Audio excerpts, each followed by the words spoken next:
Assalamualaikum warahmatullahi wabarakatuh. Terima kasih sudah klik video ini teman-teman. Kita akan kembali membahas cara bermain King's Gambit. Dan kali ini kita akan bermain King's Gambit di episode yang kedua.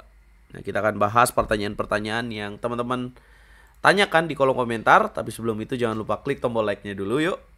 Share dulu, subscribe dan nyalakan lonceng notifikasi. Terima kasih buat kalian yang udah subscribe dan dukung channel ini terus teman-teman. Karena sebagian besar AdSense-nya untuk mengadakan Liga Catur Junior. Teman-teman, kita membahas E4, E5, F4 ya. Kemudian kemarin banyak ditanya nih, pukul pion F4. Kita udah bahas line utamanya ya. Kemudian langkah terbaiknya masih ingat ya, kuda F3 di sini. Nah, ada yang tanya di langkah kedua gimana tuh kalau misalkan skak menteri H4. Nah, ini tinggal ditutup aja ya, G3 selesai. Kalau menterinya mundur kan dia mundur ya, menteri ke petak E7, kita lanjutkan dengan kuda C3. Ya, kalau misalkan dia masih ngelanjutin nih makan pion F4, maka kita jangan pukul dulu ya. Kita di sini bisa bermain dengan langkah D4. Ya, kalau dia makan lagi tidak masalah ya. Nah, ini akan menjadi kekuatan putih. Putih memiliki dua pion center di tengah. Kalau dilanjutin lagi dengan kuda F6, nah gajah G5. Nah, ini akan menjadi jawaban yang tepat untuk putih. Nah, kita lanjut lagi yuk. Kemarin kita udah bahas F4, kemudian pukul pion F4, kuda F3, dan kemudian hitam menjawab dengan langkah G5.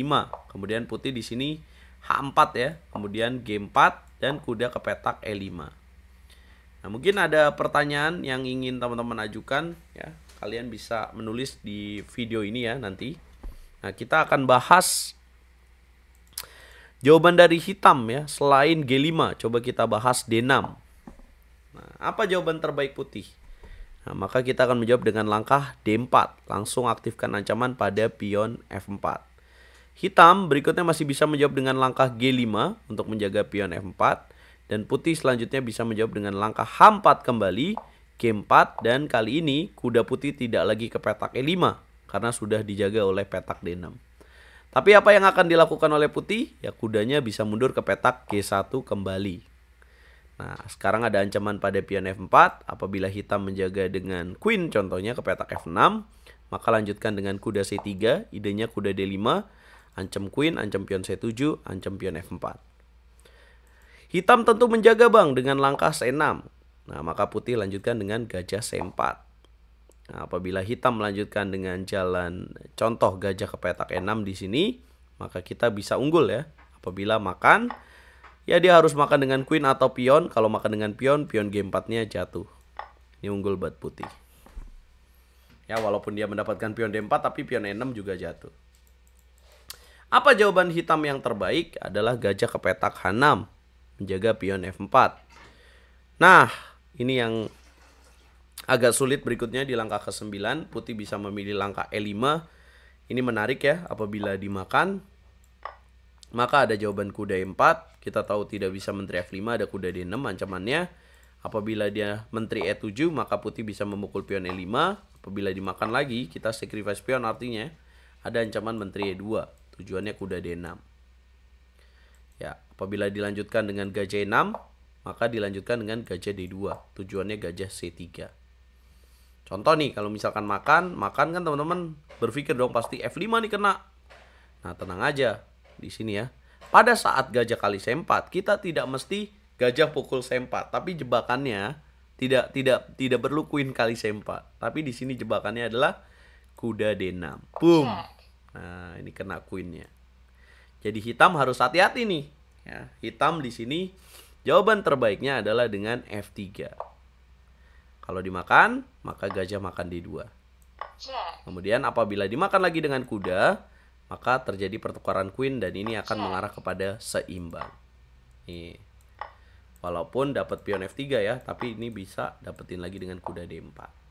Nah, ini adalah jawaban dari King's Gambit yang kedua, teman-teman. Ya. Kalau dilanjutin ya seimbang ya. Oke, kita coba balik lagi ya. E4, E5, F4, makan. Kemudian kuda F3, jadi jawabannya adalah D6. Yang menarik. Kemudian putih D4, G5, kemudian putih H4, kemudian G4, kuda G1. Kenapa nggak kuda G5 aja ke depan ya? Ini menjadi pertanyaan. Maka kudanya akan kena trap dengan jalan F6. Kudanya nggak bisa ke petak E6, ada gajah. Nah kalau dimakan melakukan pengorbanan bisa nggak bang? Ya nggak enak lah ya. Begini, hitam tinggal jawab gajah G7, semuanya aman. Nah, jadi kenapa kuda G1? Karena lebih aman. Kenapa nggak kuda D2 bang? Kalau kuda D2 pertama nggak ngancem juga ya. Dia tinggal lanjutin dengan kuda F6 aja. Nah tapi siapa tahu nih teman-teman bermain dan lawan kalian tidak tepat dengan sesuai teori, ya kalian bisa menghukum dengan gerakan hitam seperti ini. Kemudian lanjutin gajah H6. So, kuda G1 yang menarik, kemudian hitam lanjutin dengan menteri F6. Ada nggak cara lain untuk menjaga pion F4? Teman-teman punya pilihan gajah H6, menjaga pion F4. Kemudian putih lanjutin dengan kuda C3, untuk kuda D5, hitam menjaga dengan jalan C6, atau gajah E6 seperti ini. Nah, putih bisa dorong D5. Saya rasa lebih bagus jaga dengan C6 ya, supaya nggak diancam. Kemudian putih lanjutin dengan kuda GE2 mengancam pion F4, dijaga lagi dengan queen ke petak F6. Dan putih kembali bisa mendorong E5 di sini. Boom, sebagai langkah yang penting nih, harus diingat ada E5. Kalau dimakan, maka kuda E4 lanjutkan. Apabila menteri G6 mengancam kuda gitu ya, dikasih memang, dan kuda ke petak C3. Lah, apa tujuannya? Apabila F5 bukannya makin solid hitam nih, maka dikasih lagi dengan kuda G5. Tujuannya apa? Kalau misalkan hitam di sini makan pion D4, ya pion F4 ini yang kita ganggu. Jadi kalau misalkan makan, kita makan lagi, nah menghidupkan ancaman dari bentengnya. Nah, enak buat putih begini teman-teman. Ya tinggal pilih deh, kalau makan G5, makan E5. Nah. Maka apa jawaban yang terbaik untuk hitam? Ya di sini bisa memilih menteri ke petak E6. Nah, putih lanjutin dengan memukul pion E5. Kemudian jangan dimakan dulu nih, ada ancaman kuda D6. Maka hitam di sini yang bagus kuda D7. Putih lanjutin dengan queen D4. Jangan buru-buru makan pion F4. Ya karena kalau teman-teman buru-buru di sini makan pion F4, ini akan menjadi sebuah kesalahan dan hitam akan unggul ya di sini ya. Let's say makan dan kemudian akan makan E5. Dua kuda terancam. Apabila kuda ke petak D6 pun ya tinggal geser aja. Raja naik ke petak E7, dimakan, makan lagi, makan F4, ada makan E5. Jadi yang bagus di sini adalah dengan jalan queen ke petak D4. Apabila queen E5 gimana bang ya? Atau kuda petak E5 tujuannya apa sih? Tujuannya makan pion F4 dengan gajah. Tapi kuda di petak E4 sudah terjaga. Ini akan unggul ya. Menteri mundur ya, tinggal rokade panjang. Tajam sekali buat putih teman-teman. Enak gak? Kelihatan enak ya buat putih. Nah, jawaban hitam yang terbaik apa? Jawaban hitam yang terbaik adalah pukul dengan queen. Kemudian terjadi pertukaran queen. Dan kemudian putih memukul pion F4. Makan lagi. Ya, jadi seimbang. Nah, ini yang penting. Raja bisa langsung naik ke petak E7.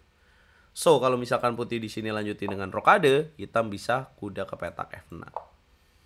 Lah, nggak bahaya rajanya di tengah. Ini sudah endgame kawan. Ini sudah tidak ada ancaman skakmat yang sangat bahaya. Makan lagi. Gajah keluar ke petak E2, lanjutin lagi dengan jalan.